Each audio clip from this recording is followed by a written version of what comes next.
po. Thank you. Saan? Yes, we'd like to thank the Senate and the Honorable Chairperson of the Committee on Finance, Senator Sherwin Gatchalian, for the approval of the budget of the Office of the Vice President. Ma'am, may we ask about one of the other topics na po aside the budget? Wala naman. Pero kung may questions kayo sa budget, unahin. Unahin. Sa AUR, you went there alone. Pero dito may kasama. Actually, yan yung discussion namin kanina because we were in a meeting. The Office of the Vice President was in a Zoom meeting. And then, wala kaming sagot, ma'am. Hindi ko alam kung bakit mag-isa ako doon sa House of Representatives. And then, suddenly, nandito sila, sumama sila dito. Pero, madami kasi ang mga personnel ng Office of the Vice President na merong some sort of anxiety pag pumupunta sila sa House of Representatives dahil sa mga nangyari noong nakaraang taon. Likely ba kayo yung rason bakit ayaw nila ako samahan doon sa HOR? Yung budget ko dito, si Senator Bongo, sabi gusto pa niya hindi kayo part ng budget kasi pisina niya sa inyo. Well, ganun din naman sa House of Representatives. Mabilis lang naman. Mainly because napakaliit kasi nung budget. Tapos, ang karamihan doon are for projects na ginagawa na namin noon pa since 2022. So, wala siyang bago na project. Ma'am, kontrata na po kayo sa current present budget or are you requesting na especially sa social services, ma'am? Mas madaming matutulungan pag mas malaki yung budget, pero I decided not to submit a bigger budget because alam naman namin na hindi ibibigay yun eh. So parang maglulukuhan lang tayo kung magsasubmit kami ng mas malaking budget, tapos babalik lang din tayo sa kung ano yung nasa NEP ngayon, which is about 900 million. So hindi na kami nag-submit. You asked about the welfare check done to your father. Yung welfare check na yon, usually kasi pag pumupunta yung officials from the Philippine Embassy in the Netherlands, nagsasabi sila at alam namin or alam ng defense team ng mga abogado na pupunta sila. Pero for this one or two, hindi ko pa masigurado kung 2 beses o 1 beses. Pero sigurado ako, hindi ko pa masigurado kung 2 beses. Pero sigurado ko na merong 1 beses na pumunta sila na hindi sila nagsabi sa pamilya man na nandoon sa Hague o sa defense team. Nalaman ko na lang siya noong merong report na binigay sa Office of the President. Is there offense taken on your part? Yes, ma'am. Oo. Kasi hindi naman sila nag-welfare check eh. Simula nung dumating si dating Pangulong Rodrigo Duterte, pumupunta sila doon for specific reasons, hindi dahil sa welfare check. So, noong nag-file ang abogado ng indefinite adjournment, noong proceedings, suddenly meron ng welfare check na ginawa yung officials ng embassy. At kung makikita mo doon sa report, ay ini-interview nila si dating Pangulong Rodrigo Duterte. And somehow, nagbibigay sila ng, although nagsabi naman sila doon that we leave it to the medical experts sa assessment ng overall health niya. Pero meron silang mga insinuations doon na para bang silang nag-a-assess ng kanyang kalusugan. Of course, yes. I see malice in that. Number 1, they never did a welfare check. Number 2, they did not coordinate with the defense team. They did not inform the defense team or the family members who are at that time in The Hague. And yun, makikita mo sa report, nag-a-assess sila sa kalusugan. But ICC said it has to have a consent of the detainee daw for them to allow any representative of the government. So we would like to assume, based on their statement, they are already allowed. Well, hindi ko na tinanong si Pangulong Duterte kasi ayaw ko na siya ma-stress at ma-distress sa mga nangyari. And ayaw ko na isipin niya na merong mali doon sa mga sinabi niya. So ayaw ko na i-confirm pa sa kanya kung ano yung nangyari doon. The confirmation of the reports that I got, a copy of, enough na yon para sa akin na sabihin na na hindi maganda yung kanilang motibo sa pagpunta doon. Dahil unang-una, sinabi ko nga, hindi sila nagpasabi na pupunta sila doon. At nangyari lang yon noong nangyari lang itong welfare check na ito noong merong filing ng indefinite adjournment. At makikita mo sa report, nag-a-assess sila ng kalusugan. After the fact, wala silang explanation. I believe nag-explain ang Department of Foreign Affairs, ang DFA. They said that gumagawa talaga sila ng welfare check sa mga kababayan natin. So where is he right now? Is he at the hospital? Nasa detention, as far as I know, nasa detention facility siya today. Yes. But kailan po siya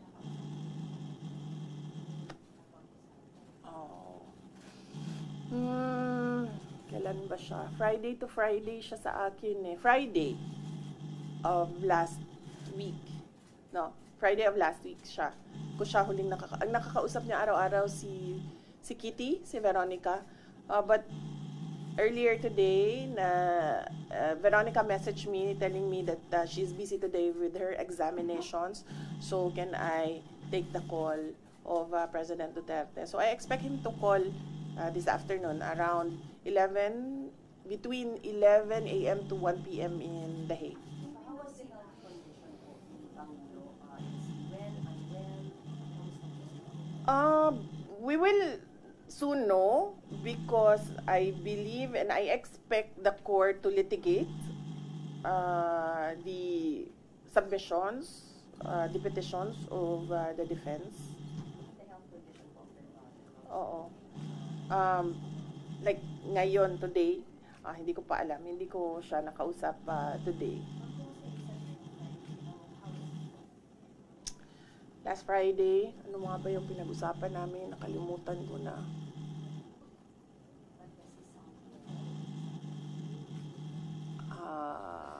Hindi ko na maalala. Lately, he's been distressed about the flood control talk. So, I'll try to avoid that later. What is distressed about that? Why is distressed about that? Kasi, well, sasabihin lang naman kasi ni PRD na sinabi ko na si BBM ay hindi marunong, he's a weak leader, and he doesn't know anything at all about governance. So, Are you distressed the same way as he is about the flood control? oh yes, ma'am, of course. Sinabi ko na yan noon, hindi naman masama ang loob ko sa ginawa nila sa paninira sa pangalan ko eh. Masama ang loob ko dahil sa ginawa nila sa bayan. Ma'am, regarding the interim release, may country na po ba na ang si President Duterte? Merong bansa na nagsabi na tatanggapin nila si dating Pangulong Rodrigo Duterte. Hindi ko lang masabi kung saan. Hindi ko masabi kung saan, ma'am, kasi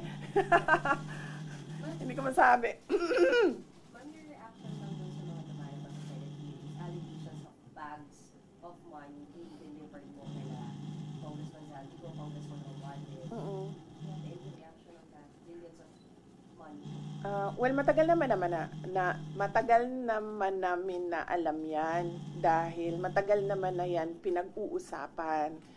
Simula pa lang noong pagpasok namin as President and Vice President, naririnig na namin yung delivery ng mga pera na nakalagay sa mga suitcases. Pero ngayon lang siya lumabas in public dahil merong witness na nagsabi na siya mismo ang nagdadala nung mga suitcases na yon.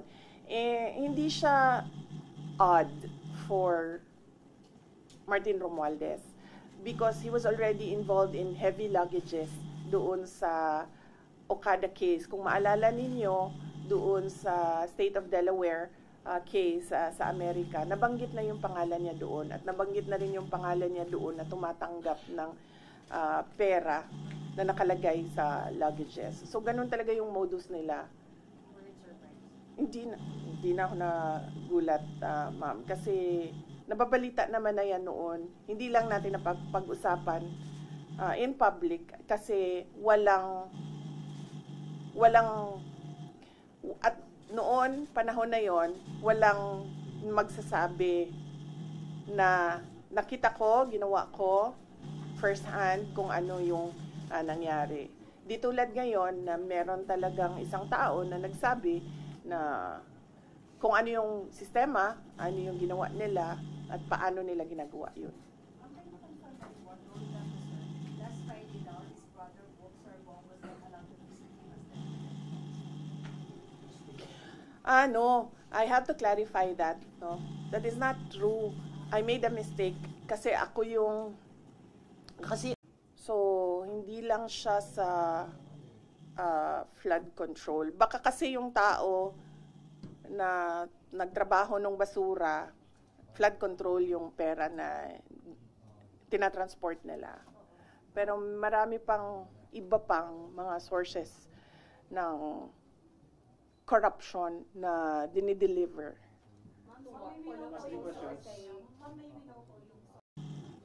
Ayaw mag-comment.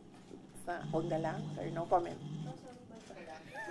Matagal nyo na kung alam yung modus sa di umano'y pangingitbak sa flood control? Hindi lang sa flood control, ma'am. Pati sa sa illegal gambling. Tumatanggap sila. So, si Martin Romualdez. So, hindi lang siya sa flood control. Baka kasi yung tao na nagtrabaho ng basura, flood control yung pera na tinatransport nila. Pero marami pang iba pang mga sources ng corruption na dinideliver.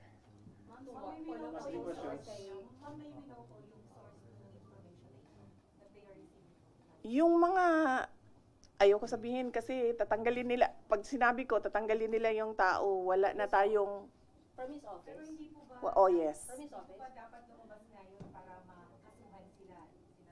Ayaw lumabas ng mga tao eh. Dati pa naman kami nagsasabi na na magsalita kayo. Takot lahat kasi magsalita ngayon dahil syempre aabot yun until the office of the president. Diba? So, walang nagsasalita. Pero pag sinabi ko kasi kung sino at anong klaseng personnel, maano nila kung sino yung nagsasabi doon sa loob. But from the office of Congressman Romualdez po yan?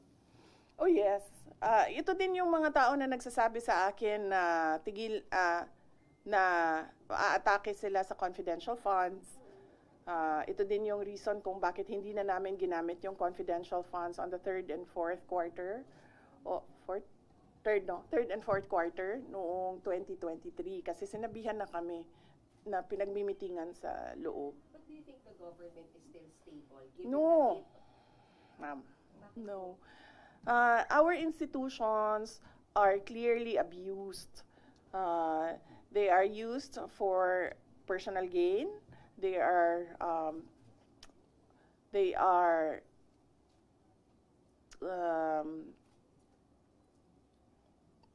used for personal gain, and we have already seen the testimony of witnesses about corruption, and there is practically nothing happening in our country.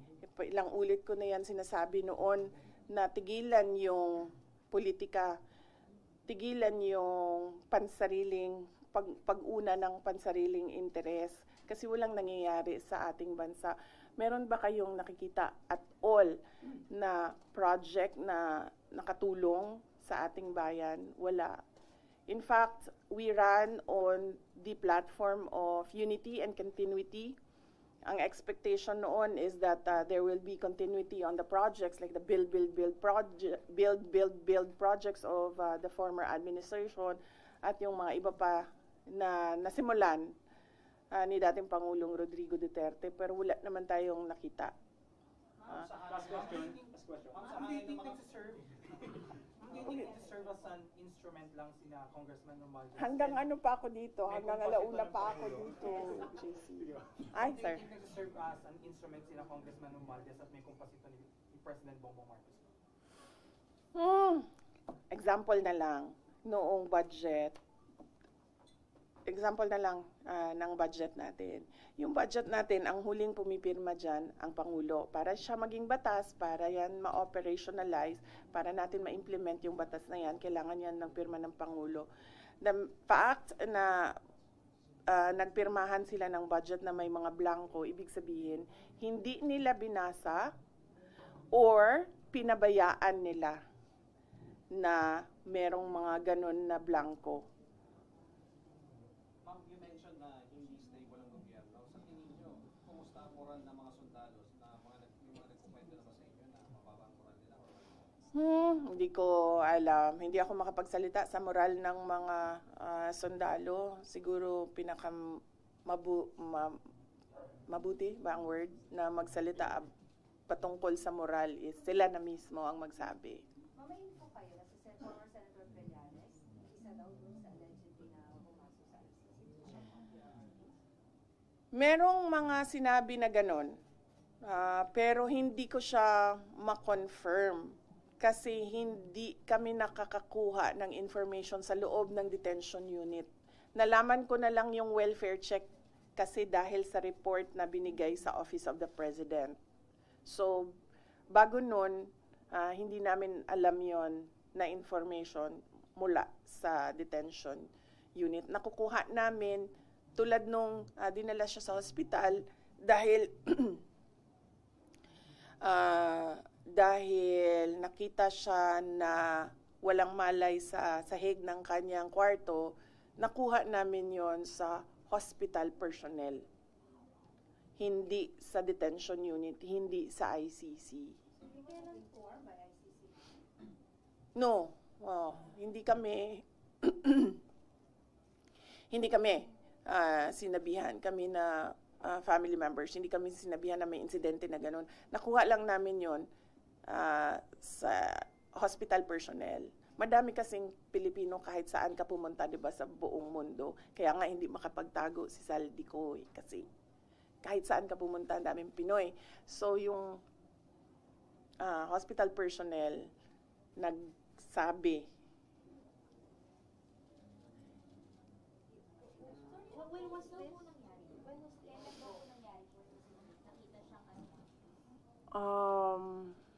Hindi ko na maalala. Pero hindi ngayon yon, hindi the moment na lumabas yung statement. Hindi lang ako nagsalita noon. Kasi parang ang sabi ko sa lawyer na pag may mangyari naman na ganyan, kung pwede, magbigay naman sila ng information sa inyo.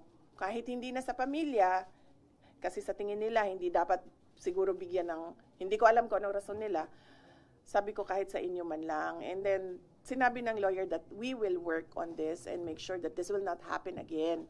So, hindi na ako nagsalita. Nagsalita na lang ako nung nakita ko yung report sa welfare check. Kasi, para bang hindi kaya ng ICC, hindi kaya ng ICC na i-secure ang dating Pangulong Duterte. Tulad nito, merong pagbisita sa isang agent ng government na ito din yung gobyerno na nagdala sa kanya, nag-kidnap sa kanya dito sa Pilipinas, tapos dinala siya sa Hague. May we know yung particular reason bakit po siya nawala ng malay? Any particular illness that led to that? Hindi ko alam, ma'am. Hindi ko kasi nakuha talaga yung report, ma'am. Nakuha lang namin siya sa hospital personnel at yung tests na ginawa sa kanya. But was it confirmed po, for example, by the former president, na nangyari na yung incident na yun as reported by the hospital personnel? Tinanong ko siya. Alam ko tinanong din siya ng lawyer. Hindi ko lang alam kung anong mga incidents. But tinanong ko siya kung totoo ba. And then sabi niya, hindi naman yan yung una. Madaming beses na ako